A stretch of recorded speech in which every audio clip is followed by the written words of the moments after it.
A for Amaravati, P for Polavaram. ముఖ్యమంత్రిగా బాధ్యతలు తీసుకున్న తర్వాత ఏపీకి చంద్రబాబు ఇచ్చిన నిర్వచనం ఇది. మాటలు ఇలా ఉంటే చేతులు మాత్రం A for attack, P for Poclain అన్నట్టుగా సాగుతున్నాయి. విధ్వంస పాలన, కక్ష రాజకీయాలే తమ విధానం అని కూటమి ప్రభుత్వం తొలి రోజు నుంచి తేల్చి చెబుతోంది. ఈ క్రమంలోనే వైఎస్ఆర్సీపీ కార్యాలయాల కూల్చివేతకి టీడీపీ తహతహలాడుతోంది. ఇప్పటికే నిర్మాణంలో ఉన్న వైఎస్ఆర్సీపీ ప్రధాన కార్యాలయాన్ని కూల్చివేశారు. నిజానికి కబ్జాల పునాదుల మీద నిర్మించిన రాజసౌదాలు టీడీపీ కార్యాలయాలే. ఎన్టీఆర్ ట్రస్ట్ భవన్ నుంచి మొదలు పెడితే జిల్లాల కార్యాలయాల దాకా అన్ని ఆక్రమణల కంపు కొడుతున్నవే. దీనిపైనే వాల్టి మ్యాగజైన్ స్టోరీ. వాగు పోరంబోకు స్థలాలు, ఇరిగేషన్ ల్యాండ్స్, దళితుల భూములు కావేవి ఆక్రమణలకు అనర్హం అని నిరూపించేశాయి టీడీపీ కార్యాలయాలు. రాజకౌటల్ లాంటి టీడీపీ కార్యాలయాల వెనుక ఉన్న రహస్యమల్లా ఆక్రమణలే. గురువింద గింజ సామెత తరహాలు ఇప్పుడు టీడీపీ నేతలు వైఎస్ఆర్సీపీ కార్యాలయాలపై వేలు చూపిస్తున్నారు. అదే టీడీపీ ప్రధాన భాగస్వామిగా ఉన్న కూటమి ప్రభుత్వం ప్రొక్లెయిన్ పాలిటిక్స్ చేస్తోంది. అసలు టీడీపీ కార్యాలయాల దాకా దేనికి? ఆ పార్టీ అధినేత ఏపీ ముఖ్యమంత్రి చంద్రబాబు నివాసం ఉంటున్నదే అక్రమ కట్టడంలో. దురాక్రమణల విషయంలో తమ పార్టీకి ఉన్న చిత్తశుద్ధి ఎంతటిదో ప్రపంచానికి చాటడానికి కాబోలు చంద్రబాబు ఉండవల్లిలోని అక్రమ నిర్మాణంలోనే నివాసం ఉంటున్నారు. నిబంధనలు, చట్టాలు జాంతానై, కబ్జా పెట్టు, కార్యాలయం కట్టు. అక్రమాలు, ఆక్రమణల పునాదులపై తెలుగుదేశం పార్టీ కార్యాలయాలు. అధికారంలో ఉండగా అడ్డగోలు జీవోలతో ఆక్రమణ పర్వం. చెప్పేవి శ్రీరంగ నీతులు, చేసేవి దురాక్రమణలు. విధ్వంస పాలనే మా ధ్యేయం అని కూటమి ప్రభుత్వం ఇప్పటికే తేల్చి చెప్పేసింది. ఎన్నికల వేళ ఇచ్చిన అలవికాని హామీల అమలు, అమరావతి, పోలవరం నిర్మాణం, ఇలా ఎన్నో లక్ష్యాలు ఉన్నా చంద్రబాబు మాత్రం కక్ష రాజకీయాలకే అగ్రతాంబూలమిచ్చారు. అంబేద్కర్ రాజ్యాంగాన్ని హేళన చేస్తూ రెడ్ బుక్ రాజ్యాంగం అమలుకే మొగ్గు చూపించారు. నిర్మాణంలో ఉన్న వైఎస్ఆర్సీపీ కార్యాలయాన్ని అక్రమంగా హైకోర్టు ఆదేశాలను బేఖాతరు చేస్తూ కూల్చివేసిన తర్వాత కూటమి ప్రభుత్వం కళ్లు చల్లబడలేదు.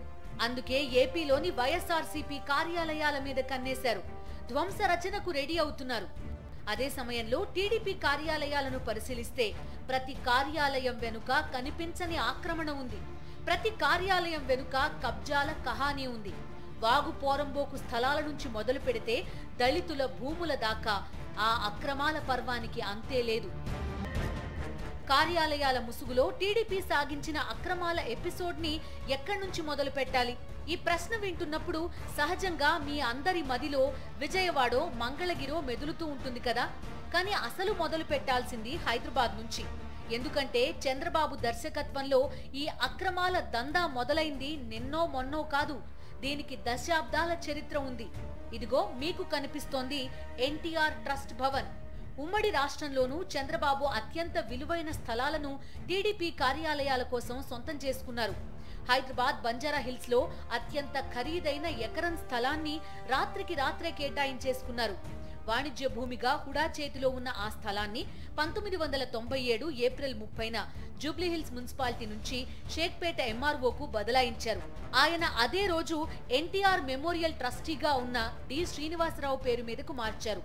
అదే రోజున ట్రస్టుకు స్థలాన్ని కేటాయిస్తూ ప్రభుత్వం జీవో ఇవ్వడం గమనార్హం. ఈ పనులన్నీ గంటల వ్యవధిలో జరిగిపోయాయి.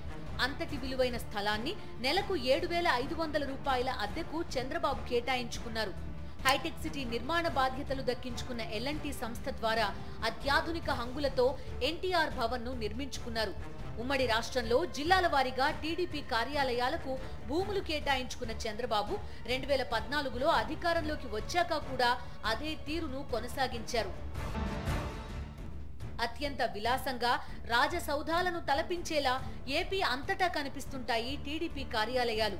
అందులో మంగళగిరిలోని టీడీపీ జాతీయ కార్యాలయం మరింత ప్రత్యేకమైంది. మంగళగిరిలోని టీడీపీ కార్యాలయం స్థలం కోల్కతా చెన్నై హైవేని ఆనుకుని ఉంది. 3.65 ఎకరాల విస్తీర్ణంలో ఉన్న ఈ స్థలం విలువ 75 కోట్ల రూపాయలకు పైగానే ఉంటుంది. ఇందులో వాగు పోరంబోకు, కాలువ భూమి, రైతులకు కేటాయించిన డీ పట్టా భూములు ఉన్నాయి. కాలువను పూడ్చి పోరంబోకు భూమిని ఆక్రమించి రైతుల భూములను కబ్జా చేసి మరీ టీడీపీ జాతీయ కార్యాలయం కట్టారు. క్లుప్తంగా చెప్పాలంటే అక్రమాల పునాదులపై నిర్మించిన ఆక్రమణ నిర్మాణం అన్నమాట. 99 ఏళ్ల లీజుకు కేటాయించుకున్న ఈ స్థలానికి ఏడాదికి చెల్లించేది ఎంతో తెలుసా? ఎకరాకు జస్ట్ 1000 రూపాయలు మాత్రమే.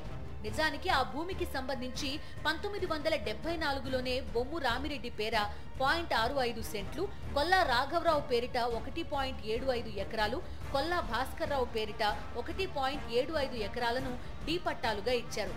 వారిని బలవంతంగా తరిమేసి సాగు చేస్తున్న పంటలను పొక్లైన్లతో దున్నేసి రాత్రికి రాత్రే టీడీపీ నేతలు స్వాధీనం చేసుకున్నారు. బాధిత రైతులు కోర్టుకు వెళ్లి స్టే తెచ్చుకున్నా పట్టించుకోకుండా చంద్రబాబు పార్టీ భవనం కట్టేశారు. ఆ రైతుల తరపున నాటి మంగళగిరి ఎమ్మెల్యే ఆళ్ల రామకృష్ణారెడ్డి కోర్టును ఆశ్రయించారు.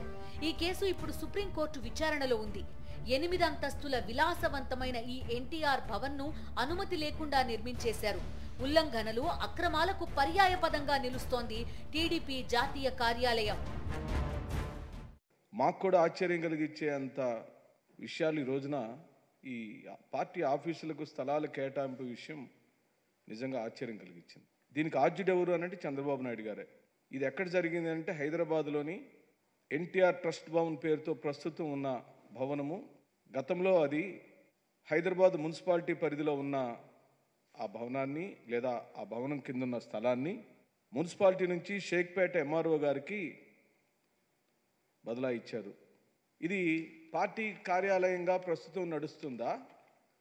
శిక్షణా తరగతుల పేరుతో ఎన్టీఆర్ ట్రస్ట్ పేరుతో జరుగుతున్న సేవా కార్యక్రమాలు ఈ భవనంలో ఏం జరుగుతున్నాయని మేము అడుగుతున్నాం. ప్రస్తుతం దీని విలువ హైదరాబాద్ మార్కెట్ విలువ 1000 కోట్ల రూపాయలు ఉంటుంది. తెలుగుదేశం పార్టీకి మంగళగిరిలో ఇచ్చిన భూమి 33 సంవత్సరాలకే ఇవ్వాల్సిన భూమిని 99 సంవత్సరాలకు తీసుకొని ఈ విధమైన తాటాకుల పందిరిని నిర్మించుకున్నారా లేదా? ఆంధ్ర రాష్ట్ర ప్రజలు గమనించండి. ఇది తాటాకుల పందిరి. 3.65 సెంట్ల ప్రభుత్వ భూమిని తీసుకున్న తెలుగుదేశం పార్టీ నిర్మించుకున్న భవనం. ఇది తాటాకుల పందిరా, గుడిస, తాత్కాలికంగా వేసుకున్న రేకుల షెడ్డా, పెంకుటిల్లా? ఇదే ఆంధ్ర రాష్ట్ర ప్రజలు గమనించమని నేను కోరుకుంటున్నాను. సర్కారు స్థలాలు, పేదల భూములను లాక్కుని పచ్చ భవనాలు నిర్మించుకున్న టీడీపీ పెద్దలు వైఎస్ఆర్సీపీ కార్యాలయాలను చూస్తూ సుద్దులు వల్లిస్తున్నారు. గురివింద గింజ సామెత తరహాలో సాగుతోన్న పచ్చ నాయకుల వ్యవహార శైలి చూసి ఏపీ ప్రజలు విస్తుపోతున్నారు. అధికారంలో ఉండగా ఎన్టీఆర్ భవనాల పేరుతో అత్యాధునిక కార్యాలయాలు సమకూర్చుకున్న టీడీపీ ఇప్పుడు విధ్వంస పాలనకు, రాజకీయ కక్ష సాధింపులకు పాల్పడుతున్న తీరు దేశవ్యాప్తంగా చర్చనీయాంశంగా మారింది. వైఎస్ జగన్మోహన్ రెడ్డి పాలనలో అభివృద్ధిని, సంక్షేమాన్ని చూసి దేశమంతా అబ్బురపడితే ఇప్పుడు కూటమి పాలనలో సాగుతోన్న విధ్వంసాన్ని, ధ్వంస రచనని చూసి దేశమంతా నివ్వెరపోతోంది. ఎన్టీఆర్ భవన్ టీడీపీ ప్రధాన కార్యాలయం అయినా, జిల్లా కార్యాలయం అయినా అన్నింటి పేరు ఇదే. అన్నీ చంద్రబాబు అధికారంలో ఉన్నప్పుడు సమకూర్చుకున్నవే. కాకపోతే వాటి మధ్య తేడా ఏంటి అంటే జిల్లా పేరు మారుతుంది. అలానే ఒక్కో కార్యాలయం వెనుక ఒక్కో రకమైన అక్రమం ఉంటుంది. ఒకచోట ఇరిగేషన్ ల్యాండ్లో కట్టేశారు, ఇంకో చోట దళితుల భూముల్లో కార్యాలయం నిర్మించేశారు, ఇంకో చోట పేదల కొండనే తొలిచేశారు. ఇలా అక్రమంగా నిబంధనలు, చట్టాలను చాలా లైట్గా తీసుకుని పార్టీ కార్యాలయాలను మాత్రం చాలా విలాసంగా కట్టేసుకున్నారు. రాజకోటలను తలపించే ఆ పార్టీ కార్యాలయాల్లో కూర్చుని వైఎస్ఆర్సీపీ పార్టీ కార్యాలయాలను చూసి అక్రమం, అన్యాయం అంటూ అరచి గగ్గోలు పెడుతున్నారు. దేశంలో ప్రశాంతంగా ఎన్నికలు జరిగే రాష్ట్రాల్లో ఆంధ్రప్రదేశ్ ఒకటి. ఉమ్మడి ఏపీలోనూ అంతే, విభాజిత ఏపీలోనూ అదే పరిస్థితి. అలాంటిది తొలిసారి ఎన్నికల వేళ ఏపీ బీహార్ని, పశ్చిమ బెంగాల్ని తలపించింది.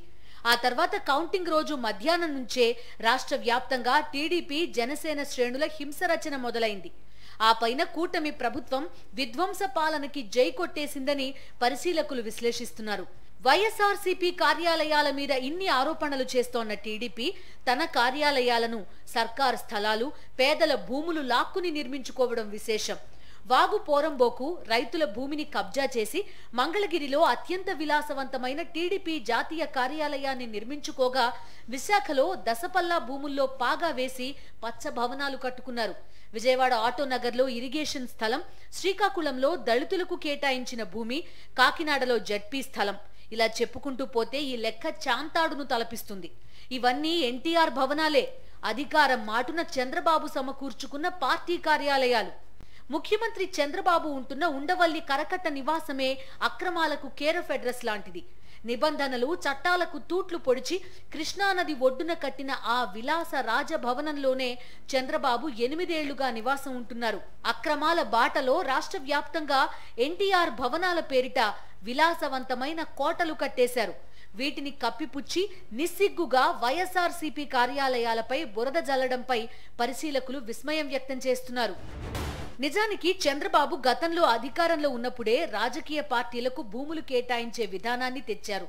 ఇందుకోసం 2016 జూలై 21న జీవో నంబర్ 826 విడుదల చేశారు. రాజధానిలో 3 కేటగిరీలుగా పార్టీలకు భూములు కేటాయించాలని అందులో పేర్కొన్నారు. మొదటి కేటగిరీలో జాతీయ రాజకీయ పార్టీ, గుర్తింపు పొందిన రాష్ట్ర రాజకీయ పార్టీకి అసెంబ్లీలో 50% పైగా బలం ఉంటే 4 ఎకరాలు కేటాయించాలి. రెండో కేటగిరీ కింద అసెంబ్లీలో 25 నుంచి 50% బలం ఉన్న పార్టీలకు 1/2 ఎకరం కేటాయించాలి. మూడో కేటగిరీలో 25% కంటే తక్కువ ఉన్న పార్టీలకు 1000 గజాల స్థలం కేటాయించాలి. దీని ప్రకారం అప్పట్లో టీడీపీకి 4 ఎకరాలు, నాడు 67 స్థానాలతో ప్రతిపక్షంలో ఉన్న వైఎస్ఆర్సీపీకి 1/2 ఎకరం పొందే అర్హత లభించింది. జిల్లా కేంద్రాల్లోనూ ఇదే విధానం ప్రకారం మొదటి కేటగిరీలో ఉన్న పార్టీలకు 2 ఎకరాలు, రెండో కేటగిరీలో ఉన్న పార్టీలకు 1000 గజాలు, మూడో కేటగిరీలో ఉన్న పార్టీలకు 300 గజాలు ఇవ్వాలన్నది జీవో సారాంశం. ఏడాదికి 1000 రూపాయల చొప్పున 33 ఏళ్ల లీజుకు ఈ విధానంలో భూములు కేటాయించాలని నిర్ణయించారు. నియోజకవర్గ కేంద్రాల్లోనూ ఇదే విధానం ప్రకారం 30 సెంట్లు కేటాయించాలని 2017 డిసెంబర్ 8న మరో జీవో 340 జారీ చేశారు. కేవలం టీడీపీకి అనుకూలంగా ఈ నిర్ణయాలు ఉన్నాయని నాడు కమ్యూనిస్టు పార్టీలు కూడా తీవ్ర విమర్శలు చేశాయి. రాజకీయ పార్టీల కార్యాలయాలకు భూముల కేటాయింపు విషయంలో చంద్రబాబు నాయుడు గారు 2016లోనే అడ్డగోలుగా వ్యవహరించారనే ఆరోపణలను అప్పటి వామపక్ష పార్టీలు చాలా తీవ్రంగా చేశాయి. వారి అభియోగం ప్రకారం చంద్రబాబు నాయుడు తనకు అంటే తమ పార్టీకి అనుకూలంగా ఈ జీవోను జారీ చేస్తూ ఇతర పార్టీలకు అన్యాయం చేసే విధంగా ఆయన వ్యవహరించారు అని చెప్పి ఆ సిపిఐ నాయకుడు రామకృష్ణ అలాగే సిపిఎం నాయకులు కూడా ఆ రోజుల్లో బహిరంగంగానే విమర్శలు చేశారు. నిజానికి చంద్రబాబు నాయుడు గారు ఈ జీవో ద్వారా అప్పట్లో భారతదేశంలో ఏ రాజకీయ పార్టీకి కూడా చేకూరనంత లబ్ధిని తమ పార్టీకి చేకూర్చుకున్నారు. తమ పార్టీ కోసమైతే వివిధ జిల్లాల్లో 2 ఎకరాలు 3 ఎకరాల చొప్పున 33 సంవత్సరాల నుంచి 99 సంవత్సరాల వరకు నామినల్ ప్రైస్ మీద లీజుకు కూడా ఆయన ఇప్పించుకున్నారు. తాను ఇచ్చిన జీవోకు అనుగుణంగా రాజధానితో పాటు జిల్లా కేంద్రాలు, నియోజకవర్గ కేంద్రాల్లో టీడీపీ కార్యాలయాల కోసం చంద్రబాబు వరుసగా భూములు కేటాయించుకున్నారు. పార్టీ జిల్లా అధ్యక్షుల పేరిట ఈ భూములు కేటాయిస్తూ ప్రత్యేకంగా జీవోలు జారీ చేశారు. 175 నియోజకవర్గాల్లోనూ టీడీపీ కార్యాలయాల నిర్మాణానికి ప్రణాళిక రూపొందించి చాలా చోట్ల భూములు కేటాయించి ఆగమేఘాల మీద భవనాలు కూడా కట్టేశారు. నాడు చంద్రబాబు ప్రకటించిన విధానం ప్రకారం 33 ఏళ్ల లీజుకు భూములు కేటాయించాలి. అయితే ఆ నిబంధనను కొన్ని చోట్ల ఉల్లంఘించి ఏకంగా 99 ఏళ్ల పాటు లీజుకు కేటాయించేసుకున్నారు. మంగళగిరి, కాకినాడ, శ్రీకాకుళంలో 99 ఏళ్ల లీజుకు భూములు తీసుకున్నారు. ముఖ్యమైన నగరాలు, పట్టణాల్లో అత్యంత విలువైన భూముల్లో స్థలాలు కేటాయించుకుని కార్యాలయాలు నిర్మించి ఇప్పుడు అక్కడి నుంచే పార్టీ కార్యకలాపాలు నడిపిస్తున్నారు. అదే జీవో ప్రకారం వివిధ జిల్లాల్లో వైఎస్ఆర్సీపీ 33 ఏళ్లకు లీజుకు తీసుకుంటే అదేదో ఘోరం అనే రీతిలో దుష్ప్రచారానికి తెరతీశారు.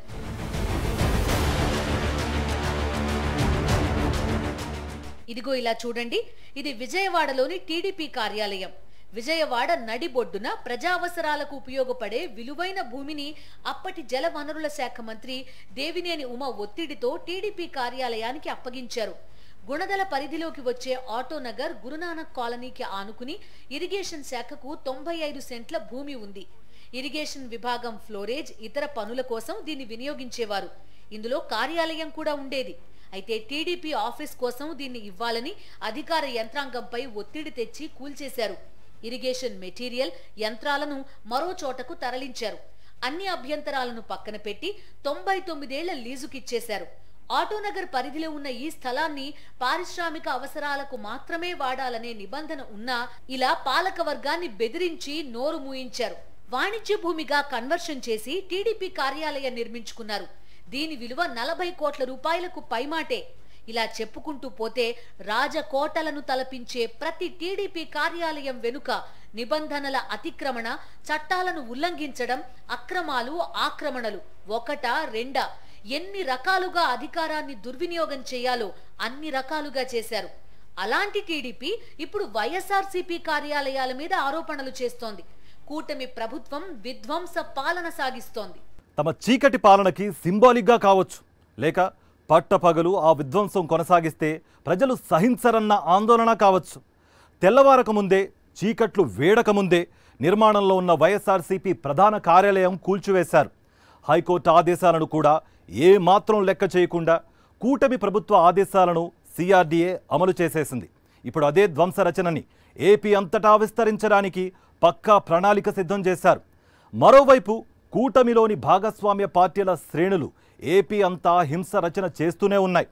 చంద్రబాబు అధికారంలో ఉన్న సమయంలోనే అక్రమాల పునాదులపై విలాసవంతమైన రాజకోటలను తలపించేలా కార్యాలయాలను నిర్మించుకుంది టీడీపీ. ఇప్పుడు మళ్లీ చంద్రబాబు అధికారంలోకి వచ్చారు. ఈసారి ప్రతిపక్ష పార్టీల కార్యాలయాల విధ్వంసమే లక్ష్యంగా పెట్టుకుని ఆ విధంగా ముందుకు సాగుతున్నారు.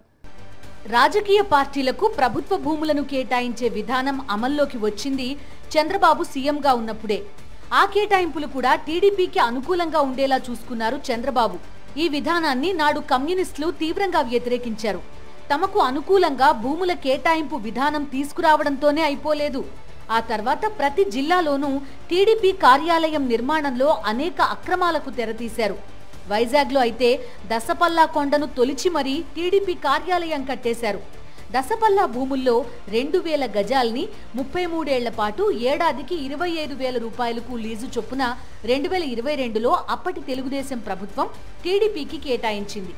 ఆ స్థలంతో పాటు పక్కనే ఉన్న కొండను మరో 1000 గజాల మేర కూడా ఆక్రమించి 2016లో టీడీపీ కార్యాలయాన్ని నిర్మించారు. టౌన్ ప్లానింగ్ అనుమతులు లేకుండానే G+3 భవనం నిర్మించారు. దీన్ని 2018లో లోకేష్ ప్రారంభించారు. ఇలా చెప్పుకుంటూ పోతే ఒక జిల్లా అని కాదు, ఒక కార్యాలయం అని కాదు. హైదరాబాద్లోని ఎన్టీఆర్ ట్రస్ట్ భవన్ నుంచి మొదలు పెడితే మంగళగిరిలోని టీడీపీ ప్రధాన కార్యాలయం, జిల్లాల్లోని పార్టీల కార్యాలయాల దాకా అన్నింటి పునాదుల కింద ఉన్నది అక్రమాలే. ఆయన లోకేష్ గారు ఒక ట్వీట్ ఇచ్చారు, వైసీపీ వాళ్ళు కబ్జా చేస్తే ఊరుకోవాలా అని. కబ్జా చేసినట్టు ఆధారాలు చూపించండి. పోనీ తెలుగుదేశం పార్టీ వారు కడితే సక్రమంగా కట్టినట్టు, వైసీపీ వాళ్ళు కడితే కబ్జా చేసినట్టు అని ఆరోపణలు చేస్తే అది ఎంతవరకు సమంజసం? ఇవన్నీ ఈ నిర్మాణాలు, పార్టీ ఆఫీసుల కూల్చివేతలు, పేదల గుడిసెల కూల్చివేతలు, అసలు తెలుగుదేశం పార్టీ వైఖరి ఏంటి?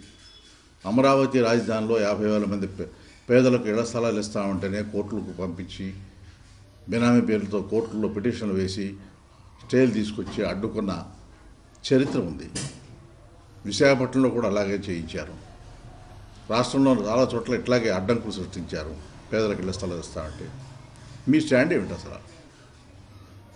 అది తేలాల్సి ఉంది. ఏపీలో అధికారంలో ఉన్న కూటమి సర్కారు ముందు ఎన్నో సవాళ్లున్నాయి.